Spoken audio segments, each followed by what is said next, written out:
माता सीता की अग्नि परीक्षा को लेकर सच्चाई बहुत कम लोग जानते हैं। स्त्री की अग्नि परीक्षा को लेकर कई कहावतें भी बनी हैं, लेकिन क्या आप जानते हैं कि श्री राम ने माता सीता की अग्नि परीक्षा उनकी पवित्रता जानने के लिए नहीं ली थी? इसके पीछे एक रहस्य छिपा है जो रामानंद सागर की रामायण में बताया गया है। तो दोस्तों, स्वागत करता हूं आप सभी का हमारे इस नई वीडियो में। अगर आपने हमारे चैनल को सब्सक्राइब नहीं किया है तो कर ले, ताकि आपको हमारी आने वाली वीडियो की नोटिफिकेशन मिलती रहे। भगवान राम को पहले से पता था कि रावण सीता हरण करने वाला है। ऐसे में उन्होंने रावण के आने से पहले असली सीता को अग्निदेव को सौंप दिया था। इसके बाद सीता का सिर्फ प्रतिबिंब रह गया था। यह बात लक्ष्मण को भी नहीं पता थी। जब रावण को परास्त करने के बाद माता सीता श्री राम के शिविर में पहुंची तो उन्हें अग्नि द्वार से प्रवेश करने को कहा गया। सभी ये समझ रहे थे कि राम सीता की अग्नि परीक्षा ले रहे हैं, जबकि हकीकत यह है कि वे अग्निदेव से अपनी असली सीता को वापस ले रहे थे। अग्नि परीक्षा का वर्णन केवल रामचरितमानस में है, ना कि वाल्मीकि रामायण में। तो हमें इसका रहस्य भी श्री रामचरितमानस में मिलेगा, ना कि बल्कि रामायण में। रामचरितमानस वर्णन आता है कि जब रावण सीता हरण करने के लिए पंचवटी में आया था, उससे ठीक पहले भगवान श्री राम ने माता सीता से कहा कि अब तुम कुछ दिनों के लिए आदमी के निवास करो, और उनके स्थान पर प्रभु श्री राम ने एक छाया बनकर माता सीता के स्थान पर रख दी थी। राम रावण युद्ध समाप्त होने के बाद रावण वध होने के पश्चात सीता माता को पुनः अग्नि से बाहर जाना था, और इसलिए अग्नि परीक्षा का प्रहसन रचा गया। आशा है आपको अपना उत्तर मिल गया होगा। सीता की अग्नि परीक्षा और गृह त्याग एक विवादित प्रसंग है। सीता ने अग्नि परीक्षा दी थी या नहीं दी थी? क्या रावण सीता की छाया ले गया था और असली सीता का श्री राम ने अग्निदेव को सौंप दिया था? यह सवाल बहुत महत्वपूर्ण है। आइए जानते हैं कि सही क्या है। यह कहते हैं कि अयोध्या जाने के बाद माता सीता को समाज की बुराइयों से बचने के लिए अग्नि परीक्षा देनी पड़ी थी। यह घटना अयोध्या में घटी थी। यह भी कहा जाता है कि प्रभु राम ने रावण हरण के पूर्व ही सीता को अग्नि को सौंप दिया था। रावण जिस सीता को हरण करके ले गया था वह सीता माता की छाया थी।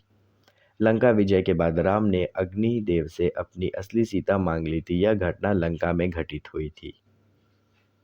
जब राम सीता को रावण के पास छुड़वाकर अयोध्या ले आए तो उनके राज्याभिषेक के कुछ समय बाद मंत्रियों और दुर्मुख नामक एक गुप्तचर के मुंह से राम ने जाना कि प्रजाजन सीता की पवित्रता के विषय में संदिग्ध है। अतः सीता और राम को लेकर अनेक मनमानी बातें बनाई जा रही हैं।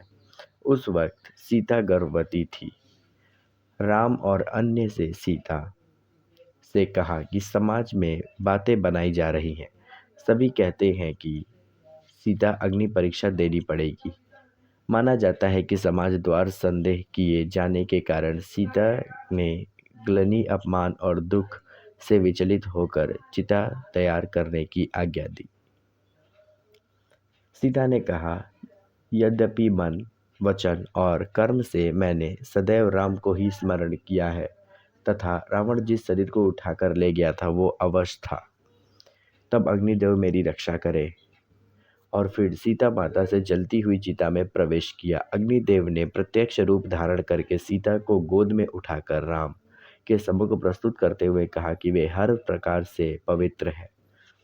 इस अग्नि परीक्षा के बाद भी जन समुदाय तरह तरह की बातें बनाई जाने लगी। तब राम के समक्ष फिर से धर्म संकट उत्पन्न हो गया। यह भी कहा जाता है कि उन्होंने अग्नि परीक्षा दी थी, लेकिन राम ने सीता का त्याग नहीं किया था। जिस सीता के बिना राम एक पल भी नहीं रह सकते, जिसके लिए उन्होंने सबसे बड़ा युद्ध लड़ा, वे किस व्यक्ति और समाज के कहने पर छोड़ सकते हैं। सीता जब गर्भवती तब उन्होंने एक दिन राम के बारे में तपोवन घूमने की इच्छा व्यक्त की, किंतु राम के वंश को कलंक से बचाने के लक्ष्मण से कहा कि सीता को तपोवन में छोड़ आए। हालांकि कुछ जगह उल्लेख कि श्री राम का सम्मान उनके प्रजा के बीच बना रहे, इसके लिए उन्होंने अयोध्या का महल छोड़ दिया और वन में जाकर वाल्मीकि आश्रम में रहने लगी। वे गर्भवती थी और उसकी अवस्था उन्होंने अपना घर छोड़ दिया। वाल्मीकि आश्रम से सीता ने लव और कुश नामक 2 जुड़वा बच्चों को जन्म दिया। क्या ये सही है? विपिन किशोर सिन्हा की एक छोटी शोध पुस्तिका लिखी है जिसका नाम है राम ने सीता परित्याग कभी किया ही नहीं। यह किताब सांस्कृतिक शोध एवं प्रकाशन वाराणसी के प्रकाशित की है। इस किताब में वे सारे तथ्य मौजूद हैं जो ये बताते हैं कि राम ने कभी सीता का परित्याग नहीं किया। जिस सीता के लिए राम एक पल भी नहीं रह सकते थे, जिसके लिए उन्होंने सबसे बड़ा युद्ध लड़ा, उसे उस व्यक्ति और समाज के कहने पर छोड़ सकते हैं। राम को महान आदर्श चरित्र और भगवान माना जाता है। वे किसी ऐसे समाज के लिए सीता को कभी नहीं छोड़ सकते जो दकियानुसी बीच में रही है। इसके लिए उन्हें फिर से राजपाट छोड़कर वन में जाना होता तो वे चले जाते। अब सवाल यह भी उठता है कि रामायण और रामचरितमानस में तो ऐसा ही लिखा है कि राम ने सीता को कलंक से बचाने के लिए छोड़ दिया था। दरअसल शोधकर्ता मानते हैं कि रामायण का उत्तरकांड कभी वाल्मीकि ने लिखा था जिसमें सीता परित्याग की बात कही गई है। रामकथा पर सबसे प्रमाणित शोध करने वाले फादर कामिल बुल्के का स्पष्ट मत है कि वाल्मीकि रामायण का उत्तरकांड मूल रामायण के बहुत बाद ही पुनराप्रक्षित रचना है।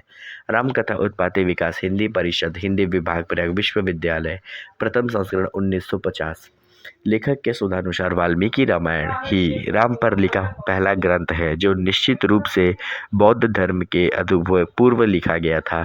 अतः यह समस्त विकसित को अछूता है। यह रामायण युद्ध कांड के समाप्त हो जाती है। इसमें केवल 6 ही कांड थे, लेकिन इसके बाद मूल रामायण के साथ बौद्ध काल में छेड़खानी की गई और कई श्लोकों के पाठों में वेद किया गया और बाद में रामायण को एक स्वरूप में उत्तरकांड में जोड़कर प्रस्तुत किया गया। ऐसा भी कहा जाता है कि बौद्ध और जैन धर्म के अभ्युदय काल में एक नए धर्मों की प्रतिष्ठा और श्रेष्ठता को प्रतिपादित करने के लिए हिंदुओं ने कई ग्रंथों के साथ इसी तरह से हेरफेर किया गया। इसी के चलते रामायण में कई गई विसंगतियां जोड़ दी गई। बाद में इन विसंगतियों के ही अनुसरण किया गया। कालिदास भवभूति जैसे कविता चित्रदाव भाषाओं के रचनाकार साहित्य रामचरितमानस के रचयिता ने भी भ्रमित होकर उत्तरकांड में लवकुश नामक से लिखा। इस तरह राम की बदनामी का विस्तार हुआ।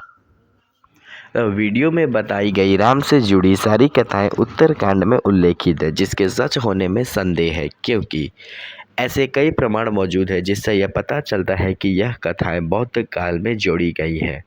अंततः में यह कहा जाएगा कि इस पर कोई निर्णय और एकमत नहीं हुआ है, अतः इस पर अभी और शोध किए जाने की ज़रूरत नहीं है। आलेख को सवाल का उत्तर ना माना जाए। तो दोस्तों, उम्मीद करता हूँ कि आज के वीडियो से आपको ज़रूर कुछ नया सीखने को मिला होगा। तो अगर आपने हमारे चैनल को अभी तक सब्सक्राइब नहीं किया है तो कर ले, ताकि आपको हमारी आने वाली वीडियो की नोटिफिकेशन मिलती रहे। तो दोस्तों, मिलते हैं एक और नई वीडियो के साथ। तब तक के लिए धन्यवाद।